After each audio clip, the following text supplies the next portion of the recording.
ತುಮಕೂರಿನ bus stand ರೋಡ್ನಲ್ಲಿ ಪಾದಾಚಾರಿಗಳು ಓಡಾಡಲು ತೊಂದರೆಯಾಗುತ್ತದೆ ಅನ್ನೋ ದೂರಿನ ಮೇರೆಗೆ ರಸ್ತೆಯ ಇಕ್ಕೆಲಗಳಲ್ಲಿ ಇಟ್ಟಿದ್ದ ಅಂಗಡಿಗಳನ್ನು ಮಹಾನಗರ ಪಾಲಿಕೆಯ ಅಧಿಕಾರಿಗಳು ತೆರವು ಮಾಡಿದರು.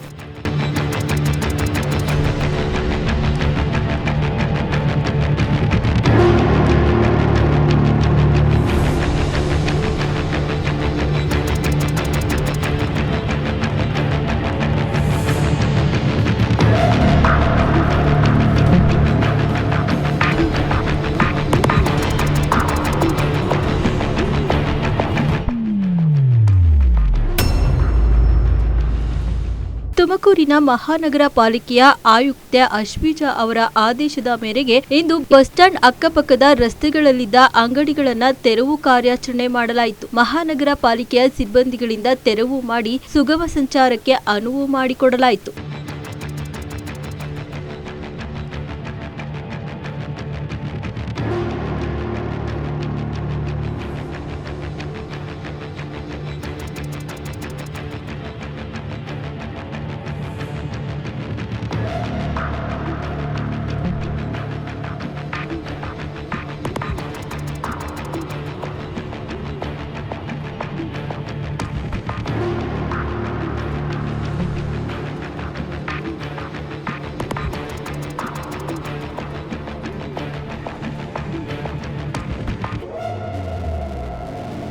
ಈ ಸಂದರ್ಭದಲ್ಲಿ ಪಾಲಿಕೆ ವೈದ್ಯಾಧಿಕಾರಿ ವೀರೇಶ್ ಕಲ್ಮಠ್, ಆರೋಗ್ಯಾಧಿಕಾರಿ ಯೋಗೀಶ್, ಕೌನ್ಸಿಲ್ ಕಾರ್ಯದರ್ಶಿ ಶ್ರೀಮತಿ ನಸ್ಮಾ ಸಿಬ್ಬಂದಿಗಳು ಹಾಜರಿದ್ದರು.